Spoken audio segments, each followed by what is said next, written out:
And we entitled our series, the new series that we have, God is in charge. From chapter 1 to chapter 12 of the book of Daniel, one of the glaring, if not the glaring theme that runs from first chapter to the end is that as if you can hear Daniel saying, God is in absolute control. He is the one in charge of what is happening in this world. Nothing passes the eyes of God. So that was actually the testimony of Daniel that King Nebuchadnezzar and other emperors learn and recognize that they may have ideas, they may have their own predictions of what happens in the future, but it is the God of Israel demonstrated in the life of Daniel and his three friends. But one thing very peculiar in the life of Daniel, if you have read the book, I know you have done your advanced reading. For some of us who are familiar of the book, you will notice that Daniel and his three friends were not in Babylon to change Babylon. That was not their agenda. It was never their passion and their burning desire to change the culture. That was not their issue. They were just living their lives, their faith in God. They were just living it out. And their testimony was so impactful that even the emperor could not disregard it, because the whole empire of Babylon was actually impacted by the very life and testimony of Daniel. And I realize, tayo rin mga kapatid, we were not commanded to go and change the culture of the world. But we are commanded to live as witnesses in this world. Let your light so shine, Jesus said, that they may see your good works, that they may glorify your God the Father. One of the most important, if not the overarching idea that we have captured last Sunday, verse 1 and verse 2, and we have learned this very important truth, that no matter how the world revolves, no matter how it turns, maybe it revolves the way you expected it, or maybe it revolved the way we did not expect it. But no matter how the world revolves, the main important truth that we have learned is that for Daniel and his friends, they know that God is constantly involved. If there's one constant in this world, that is God. The ever unchanging God. For the eyes of Daniel, it was clear for him because hundreds of years prior to the arrival of the Babylonians at their doorstep in Jerusalem, it was already announced by the prophets. As early as the time of Hezekiah, if you are familiar with Isaiah, the prophets would warn Hezekiah that some of your children, your descendants will become eunuchs in the foreign land and they will be slaves and so on and so forth. But Daniel and his three friends, their eyes were always on God. The whole world will be celebrating and commemorating and acknowledging, saluting Nebuchadnezzar to be the valiant warrior, the most important emperor, if not the greatest emperor that ever lived in the then known world. And yet in the eyes of Daniel, it was God who was actually in charge and in control and constantly involved. Okay, let's continue in verses 3 to 7 of chapter 1. But before that, how many of you are familiar with this concept of identity theft? The first time I heard about this when we were in the U.S. traveling, visiting our churches there, and the first thing that they told us, Pastor Butch, you have to be careful of your social security number. Don't just give it away. Not only our identity, stolen NRIC, IDs, whatever, but sometimes in our hearts, sometimes we also experience that identity crisis, that we don't really know who we are as a person. When I was contemplating on this concept, I said, this is not something new in the 21st century or in the 20th century. Even the time of Daniel in Babylon, later on you'll see that there was an attempt not to steal only, but to actually destroy or erase the identity of Daniel and his friends. So allow me to give a title to our conversation in the light of that, God-given identity. And you will discover that our identity is actually God-given. Let's just focus on these few verses because this is actually very intriguing and there's so much lessons that we can actually draw from these few verses. But this is the one thing that I want all of us to capture and focus in as we expose the scripture this afternoon. Our true identity is actually secured in God, our Maker. No matter what the world will do or will say, if you have that relationship, if you know God in your lives, which is, I'm assuming that as a follower of Christ, if we know God, we will find our identity secured in God. Because the meaning of life cannot be found in this life or inside of you. It should be outside of you. God is the only one that can give meaning because He's the creator God. Universe in itself cannot understand the purpose unless someone would give it who is from outside. And God is the one who created the universe, can give the meaning of what the universe is all about. In the same manner in our lives, when we read books, you want to find your meaning of life, purpose, identity, you begin with yourself. That's the self-help book today that we can find in the market. But that's the wrong place to start. We will never find the identity and meaning and significance unless we go back to the maker of our lives. Now, let's read verse 1 to 7 of Daniel, the first chapter. Let me just backtrack a little bit for those of us who are just joining today. During the 3rd year of King Jehoiakim's reign in Judah, King Nebuchadnezzar of Babylon came to Jerusalem and besieged it. We have heard this last Sunday. There were actually several attempts. I thought there was only one attempt, but actually several attempts of Nebuchadnezzar. And the record of Daniel was actually the earlier part when Nebuchadnezzar, as the valiant warrior of Babylon during that time, under his father Nabopolassar, we have learned this last week, conquered and won the Battle of Carchemish in the Euphrates, defeated Egypt, and therefore it made Judah and Palestine vulnerable for this mighty warrior, and that was the time he came and besieged Jerusalem.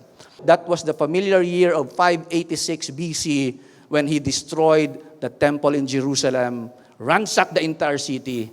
But prior to that, every time he would visit, maybe he would bring lead captives from time to time he would visit. But Daniel was recording, it was on the 3rd year that King Nebuchadnezzar came and besieged Jerusalem. And then he said in verse 2 that amazes us, or if you're an observer in the text, you will notice that Daniel is having a different kind of perspective. The Lord gave him victory over King Jehoiakim of Judah, him referring to Nebuchadnezzar, and permitted him to take some of the sacred objects from the temple of God. So Nebuchadnezzar took them back to the land of Babylonia and placed them in the treasure house of his God. That maybe from the eyes of the world, victory, valiant warrior is Nebuchadnezzar. But for the eyes of Daniel, it was the Lord, my God, who gave you victory. Can you feel the security of Daniel and the worldview of Daniel and the way he looked at things? He looked at it differently. And look at the word permitted. Only a sovereign God who will permit and not permit. That's a powerful word. And it speaks a lot of how Daniel viewed his God. That his God is actually in charge of history. So verse 3, then the king, I don't know how many months, they settled down in Babylon. I don't know how many months the journey. If some of them did not survive the journey, the walk in the desert, the heat, and so on and so forth. They travel and they arrive in Babylon. Maybe for some few days or weeks, maybe Nebuchadnezzar, everybody settled down. But after some time, then the king ordered Aspenaz, his chief staff, to bring to the palace some of the young men of Judah's royal family and other noble families who had been brought to Babylon as captives. I want you to pay attention to the word some. It tells us there that it was not only Daniel and his 3 friends, there were more. Bible scholars would say that those captives were not only from Judah. There were others from Egypt, Syria, those lands that they have conquered. He would recruit the best of the best and bring them. Why? What's the purpose? Later on, it will be revealed that he would like to train them for royal service. Why? Because usually they would put a vassal king, a puppet king. As I conquered Egypt, I would place someone that is obedient to me, loyal to me. But remember, you're under my rule and you're a vassal king and report and give tithes to us or percentage of your produce and everything. But usually what happened, the vassal king would rebel. Eventually, he destroyed them and killed them. Some of them brought to Babylon. So what he's now doing, recruit all the best men, best young people, train them in the Babylonian way, or eventually send them back in their lands to do the administration in behalf of Babylon. That was the end result of all these things. And then he said these instructions, the selection process, Aspenaz, don't just bring them to me. I want you to do the preliminary screening. Look how tedious this is. Select only strong, healthy, and good-looking young men. Again, young men, because they don't want to get people like us in the 50s, 30s, and 40s that we already have our mindset fixed. The young men, they can bend them according to what they want. They can influence their mind. They can brainwash them. Imagine. That's our fear, no? When we let our children go to school, you don't just let them go to school. You just have to know what's going on in the school. What are they learning there? Because imagine at that young age, they can teach our children whatever, and then they would go out with their mindset. That's why even in the U.S. or in the parts of the world in Asia, sometimes they look at the universities as an enemy of the faith because you may either come out from there with a different set of view, liberal kind of view, or you go there with a strong foundation and survive the pressures and the challenges, because inside there you will encounter a lot of worldviews, contradicting views to your view, that if your foundation is not that solid, your faith will be shaken. And that's the experience of Daniel. Select strong, healthy, good-looking young men. He said, make sure they are well-versed in every branch of learning, are gifted with knowledge and good judgment, and are suited to serve in the royal palace. Train these young men in the language and literature of Babylon. This is assimilation, indoctrination, with the end goal of erasing everything they have as Hebrew people or wherever they came from, so that they will forget and they will be totally become a Babylonian in mind, in language, and in culture. And he said, make sure they are all well-versed in every branch of learning. The structures of Babylon are so good. They're good in mathematics. Not only in science, in chemistry, and astrology as well. Even in divination. That's why they really love the alignment of the planets. Those things are part of this astrology or this divination learning of the Babylonians. Because they rely so much on these things to tell them of what is going to happen in the future. They must be gifted with knowledge and good judgments. You see, they should be really smart and discerning. Maybe they were given a case study. If you're in a situation like this, what do? They know they would respond. They are intelligent, they're smart, they are not gullible, they're sharp. Can you imagine the tediousness of the selecting process, and are suited to serve in the royal palace? Suited means the final test. If you pass this training, the final stages, you will be interviewed by the king, and the king will give the final say whether you qualified or not. In those days, Babylon is the most important empire in the world. The superpower. And to be part of the administration of King Nebuchadnezzar, that's a privilege and it's an honor. And you don't just qualify there. Look at how the tediousness of all these things. Train these men in the language and literature of Babylon. Chapter 2 and to chapter 7, he wrote it in Aramaic and not in Hebrew. Why? Because Aramaic was the lingua franca during the time. Although they speak Akkadian during that time in Babylon, but Aramaic becoming famous and becoming useful in the then known world during. Can you imagine changing your language? They speak Hebrew, but here they have to learn the dialect or the language of the Chaldeans. Train these young men in the language and literature of Babylon. And the king, look at this is amazing. The king assigned them a daily ration of food and wine. From his own kitchen, they were to be trained for 3 years. Look at the curriculum. And then they would enter the royal service. But look at this, I want you to pay attention. It's a free board and lodging kind of training. Who doesn't want this kind of privilege? Food, daily ration of food for 3 years. It was shocking for Daniel when they were entering the city of Babylon, when they entered the Eastern Gate. Can you imagine last week how huge the entire city, 1,000 hectares, compared to a tiny place in Jerusalem, and all the buildings and walls after walls after walls, and they were even bragging of their hanging garden in Babylon, and then in the center of this city is the temple of their god Marduk. It's overwhelming for them. And they were recruited to be in the King's University of Babylon. Free food and wine. And look at this, from his own kitchens. And the food, meaning to say this is the best of all the best, the food, because it's coming from the master chef of the king of Babylon. The food that he was eating on his table, that's the same food they're going to give to this elite group that will be trained for the royal service. It's actually an honor for Daniel and his three friends to be selected there. And you will be surprised as we succeed. These four and Daniel being the top student, graduated summa cum laude. What's the secret of Daniel? They were not there to change the culture. They were just there living out their faith in the midst of an ungodly, paganistic, pluralistic, polytheistic culture. The four names were mentioned. The four men were Daniel, Hananiah, Mishael, Azariah, were four of the young men chosen from all the tribe of Judah. And I can imagine this when they entered the hall, like when we were the first day of our school. Do I remember this in the Philippines or even in Singapore? First day of school, in a big auditorium in the university here in Singapore. Diba? You're so like coming from your secondary, diba? Or you're... And then here comes you in the university or the polytechnic, and then here you are, you're just one of them, and all these students, top students and competent students are seated there from all walks of life, from different schools, very competitive. Can you imagine the chief of staff, Aspenas, renamed them with this Babylonian name? Daniel was called Belteshazzar, Hananiah was called Shadrach, and Mishael was called Meshach, and Azariah was called Abednego. These are all part of what we call social engineering. The term social engineering has a negative connotation that it's a manipulative way, deceptive way of manipulating the minds or the people in this world by so many means. But in the time of Daniel and the Babylonians, this is what they're doing. Changing the name, teaching you the language so that we will be all in one page. Can you imagine eating the same food? So our appetites is the same.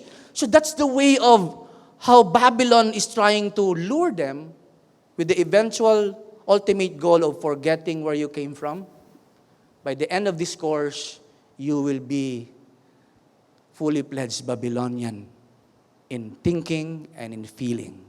Now, I imagine this. Listen, young people, students, just to remind you of this. The first day of school, remember? And the teacher said, let us now begin this class by introducing ourselves. These people now in this auditorium, try to feel this with me. These people now in the auditorium, you are the selected few that passed the selection process by King Nebuchadnezzar. So we will be together for the next 3 years. But let us begin today by introducing ourselves and where you come from. You, tinuro si Daniel, what's your name, boy? And Daniel stood up and said, my name is Daniel. Sounds different. Is there any meaning to that name? And Daniel said, yes, sir. My name means God is my judge. And I could imagine some of the Babylonian top students there were laughing. Sounds funny. God is your judge? That's scary. You know, judge is like always waiting for you to make mistakes and he would punish you and give you thunder. And then Daniel said, oh, no. That's not how we look at God. Because for us in Babylon, judge is something that is so scary and threatening. And Daniel said, no, because during the time of our forefathers, when we have no kings yet, our God would raise people whom He called judges to rule and guide our people. And that makes my God my guide and my ruler. And I can imagine the tension in the class, and then they're saying, oh, what about the judgment? Oh, and Daniel said, yes, that's part of it. Judgment is part of it. But that's not scary for us because judgment means He is going to right the wrong. That anything that we do in this world, there is an accountability someday that we will give an account to the great judge of the universe. And everybody laughed in the class. Did you experience that? That everybody were laughing at your name because you're saying it. But it's a talking point. Enough of that, Daniel. God is your judge. From now on, you will be called Belteshazzar. Tawanan yung mga Babylonian students. And you know what's that meaning? Bel, protect his life. Bel is the god of the Babylonians. The other name for Marduk. I was so curious to this. Why did Daniel did not resist? I said, sir, I cannot do that. That's compromising, sir. They were quiet. And then the teacher said, Aspena said, okay, next, your friend, what's your name? And then Hananiah stood up and said, yes, sir, my name is Hananiah. The Lord shows grace.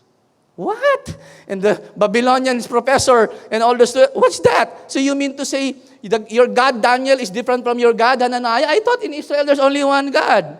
And then Hananiah said, no, don't get it wrong, sir. Just like a person have different character description, so is our God. He's not only our ruler and guide. He shows grace to us because He knows that we are weak and frail. Oh, can you imagine the talking point there and everybody, shows grace? Yes, because that's the thing that we do not deserve. And probably Hananiah said, do you think, sir, I don't consider myself worthy or special because I survived? Most of my friends died in Babylon. I never consider myself to be worthy or better than them. I'm here because God shows grace and actually mercy. Oh. The officer said, enough of this, quiet, class. Forget about that grace thing. From now on, you will be called Shadrach. You know what that means? You will be the command of Aku. And the Babylonian young people are laughing. You know who's Aku? He is the moon god that you see every night. The beautiful moon, the full moon, the half moon, and everything. And Hananiah was just quiet with Daniel. Amazing. What were they thinking? If I was Hananiah, I was saying, you're so fascinated with the moon. Wait until you meet the creator of the moon. The Babylonians worship gods that are offspring of their creation. The distinction between the God of Israel is the God of Israel is the true and living God who created the heavens and the earth. He is not part of the creation. He's outside of the creation. He's outside of the universe. The only one that can give meaning. Our existential questions in life, you can't find that inside you. You have to go back to your maker. Just like this table or just like this microphone, we have to understand the design. You have to go back to the one who designed it and created it. Sit down, Hananiah. Now on, nobody calls him Hananiah. He'll be called Shadrach. And all the young people there, hey, Shadrach. And everybody were laughing. Shadrach, Shadrach, Shadrach. And then pointed to the third man. And, okay, what's your name, friend? Your friend's your turn. And then Mishael stood up and said, my name, sir, is Mishael. Mishael. Everybody would tease him probably. Is there a meaning to that word name, Mishael? And then Mishael said, yes, sir. Give us the meaning of your name. Who is like God? And maybe as Pinas, I was just imagining, napatayo siya. What? Ano ibig sabihin mo who is like your God? That He's unique? Yes, sir. There is no one like our God because He is the creator of the heavens and the earth. Can you imagine? What a claim. Who is like our God? Speaks of the uniqueness of God. In the time of Isaiah and Jeremiah, that's our series last year. Who can be compared to me? I am the only God, and there's no one like me. That's the claim of God. And I don't know if Mishael was given more time, he would have explained in detail and amazed the people that were listening to him. And then the Aspenas said, enough of that. From now on, you will be called, You said you're Mishael, You're who is like a God. Okay, give him the name that is directly in contrast to him. And sabi ng Aspenas, okay, from now on, you will be called Meshach. It's direct opposite of his name, who is like Aku. From now on, because you're in Babylon, you will be called Meshach. And the people, hey, who is like Aku? Who is like the moon god? Amazing. Mishael was quiet, absorbing everything, but they were so secured. They were so standing firm in their faith, and there was no record that they resisted it. Okay, next, your friend. Tayo si Azariah. My name, sir, is Azariah. The Lord helps. What? Oh, so where is the help of your God? You're here. We conquered your land. You're here. And Azariah said, yes, sir. You just wait and see that even in the most difficult moments of our lives, we have seen the God of Israel help us. Our forefathers, when they were crossing the Red Sea, God divided it for them. God even dried the Jordan River. And everybody were laughing, enough, sabi ni Aspenas. Enough of all those crazy stories. From now on, you will be called Abednego. Bible scholars would say this is a distortion of the name Nabu because there is no nego. Maybe daw Daniel was deliberately distorting the name because of not to really honor this God. But he said, oh, you shall be called Abednego. You will be the servant of Nabu, just like you will be the servants of the Babylonians. You know why they're quiet? Here's the answer. You know why why they did not resist? Because next week, don't miss it, the resistance will begin. But they will do it in a very, very beautiful way that we can learn from it. But before that, why did they not resist? What's going on? That's my question. What's wrong with you guys? Why did you not speak? When they're trying the social engineering approach of the Babylonians, trying to erase your identity by changing your name, and so on and so forth. Look at those attempts. But I could hear them smiling in their faces, in their hearts. You know why? Because Babylon could change their name, but it could not change their identity. Why? Because our true identity is secured in God, our Maker. You can call us whatever names you want, but you cannot change our identity. We are created in the image of God and in His likeness. We worship the God who created the heavens and the earth. And our ultimate significance is not based on what people call us. We are not defined by the culture of this world. We are not defined by the status and position that we have in this world. Our security, our identity is secured in God who made us. Boom! When I was reading this, I think of you, our young people who are in the university day after day, who are in the workplace, where you are facing challenges, not only in other things, but most especially in your faith, in your values, in the significance of our lives. They were so secured because of their private devotions ever since. This is not something that happened overnight. Na, sabi nga, when you pray, when you're in trouble and you pray, you are in trouble. If you only pray when you're in trouble, you're already in trouble. This is something that happened in the past, that their foundation was solid. That's why even in the time of testing, their private devotions was manifested in their public witness. Babylon came from Babel. You know that, brothers and sisters? In Genesis 11, this is recorded that this group of men, their driving force is, let us make a name for ourselves by building this tower, this high tower building that it would reach the heaven and the sky, or the sky. And let us make a name for ourselves. That's where Babylonian came. From the Tower of Babel. And God was saying, hanggang dyan lang ba ang kaya nyo? God still have to come down, confuse these men, and scatter them. You know what? From this time onward, that has been the philosophy of the world. Let us make name for ourselves. And that's why sometimes I cannot help but to think and reflect, why is the nations trying to outrun or outsmart each and every nation by building highest tower? Oh, our tower is already 90 feet tall. Oh, our tower is 125 tall. Oh, our tower will be building 200 stories. What are this competition of building towers? I just sometimes reflect, is this still part of that driving force to make a name for ourselves, that our country or our nation is the best because we have the highest tower that reaches the sky? Now, in contrast to that, in the next chapter, God revealed Himself to a man by the name Abram. Later on became Abraham. And look how God promised Abraham. He said, I will bless you and make your name great. Who was Abraham? Abraham was from the Ur of Chaldean. He was part of the Babylonian people. He was from Mesopotamia. Taga dyan si Abraham, taga Babylon. Kung makikita niyo po, umiikot lang sila sa Mediterranean world. Abraham was part of that group. That was his philosophy, and yet God, look at the promise of God. Don't be like what the culture is telling you, Abraham. Look at me, Abraham, that if you believe in me, I will make your name great. I can't help but in this world, that's still the two major philosophies, guiding philosophies of life. Are you trying to make your name great, or you're letting God make your name great? Because if you're making yourself great, you would do whatever you do, whatever it's needed to make your name great. And you know what, brothers and sisters, the end result of that is not good. But if you put your trust in God, just like Abraham, God promised, let me make your name great, Abraham.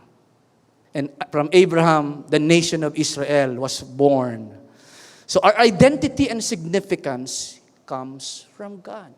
Our ultimate significance from being created in the image of God. The world does not define you, brothers and sisters. Your pocket does not define you. Your position at work does not define you. Who you really are, the real you, is not based on what you feel. I'm scared in this world. We all know this. People today define themselves based on what they feel. I feel I'm like this, so I'm like this. If you base your identity based on your feeling will change. When you're 20, you feel different. When you're 30, you feel different. Wait until you're 50 and you feel different.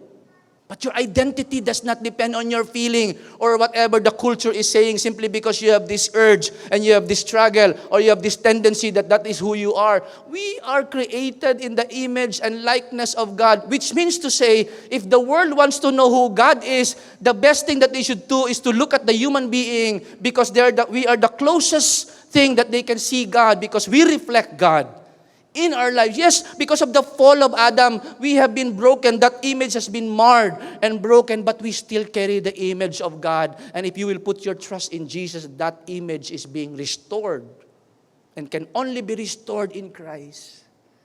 The closest thing that you can be with God is with someone else. If you're close with a person, a friend, that's closest because he is an image bearer of God. No wonder in the Bible we are commanded to respect, honor people. Why? Because they are, no matter of their belief, nationality, color, or race, or status in life, human beings are to be respected and honored because they are created from the image and likeness of our God. Any attack to him is an attack to the God who created that person. Any insult there. How are we navigating the pressures of the world today? In your workplace, maybe you're the only believer of God there. Remember, you're not there to change your company. You're just there, just like Daniel, to live out your faith and let them see the good works, the salt and the light that you have. We're not there to change. We're just there to live out as a testimony and witness that there is a true and living God that they can also know. But sometimes we have to ask ourselves, who are we really? Because even among us Christians, that's my problem. That's my struggle. We cannot say, I'm a Christian, I'm a believer because I come to church. No way. That is a church kind of faith, a Sunday school kind of faith that has been handed down to you. No, that's not the kind. That kind of faith will not survive the Babylonian pressures of life. I'm a believer of Yahweh because my mother is a believer. Young people, listen carefully. That will never survive the pressures of your workplace and you're in university while you are being ridiculed and challenged. Your faith is being, unless your faith is a personal encounter with God, yourself or Himself. We cannot say that I'm a Christian because I go to Sunday school, I am a youth leader, I'm a ministry head. Those things are good, but faith that stands the pressures of life. Imagine Daniel, because they knew that they had to pay the cost by just living out their faith in a polytheistic, secular, relativist community of Babylon. The world can say, it's okay, you're Christian, it's okay, just keep it to yourself. But don't be ashamed, because who we really are is secured. They cannot change our identity, who we really are, because our true identity is secured, not just defined, our real identity. Who are you? You are created in the image and likeness of God. Don't believe the lie that simply because you are like this, because this is how the world defined us, renamed us, indoctrinate us with all this liberalism in the world. No way. We are defined by our Maker. And our identity is secured in God. No matter how the world will call us or label us. I just pray that each and every one of us will find that security in the knowledge of God. Because Daniel and his friends, the key point that they know their God. Not just in their mind. They just don't know about their God. They know God in a personal and intimate way. That's why my challenge for all of us today, in the light of the truth that our identity is secured in God. So what do we do to keep that security and to have that? Is to know God. Know not only by reading it, not only in the mind, but the word know is experiential. You just don't know about God. Maybe you know about God. That's not what it's being said here. In the best way to explain this is in a married relationship. Most of you know about my wife, but you don't know my wife. I know Sister Manju. To know about someone is one thing. But to know that person is it's a personal level, it's an intimate level, unless we have a relationship. And even in that relationship, there are degrees of it. So in other words, if for us to know God personally, not because we attend Sunday school, not because we hear it in church, you go and discover and read the Word for yourself and experience God for yourself, because if your faith is a personal relationship with God, you will be able to stand if your faith is that strong, like Daniel and his 3 friends. I pray that our faith will not be a Sunday school faith, but a faith that is rooted on a personal encounter with God through His Word. Know God personally, brothers and sisters. Attending church is good, one thing, but it doesn't guarantee anything to us. Unless from now on, you desire to know God personally by establishing relationship with Him. Not because your mom told you or your dad told you. You read the Bible not because it's required of you in the Sunday school, but because you want to know God. No wonder the psalmist would say, "Be still and know that He is God." I hope that we learned something today, that our identity is secured in God, our Maker, who has the right to define us. And the meaning of life cannot be found in this life. It should be outside of His life. The meaning of the universe is outside of the universe. The meaning of the system is found outside of the system. God is not part of the universe. He is not part of the creation. He is the one that can give meaning, because He is the creator of the heavens and the earth, even of ourselves. Finding the meaning to start with yourself is wrong.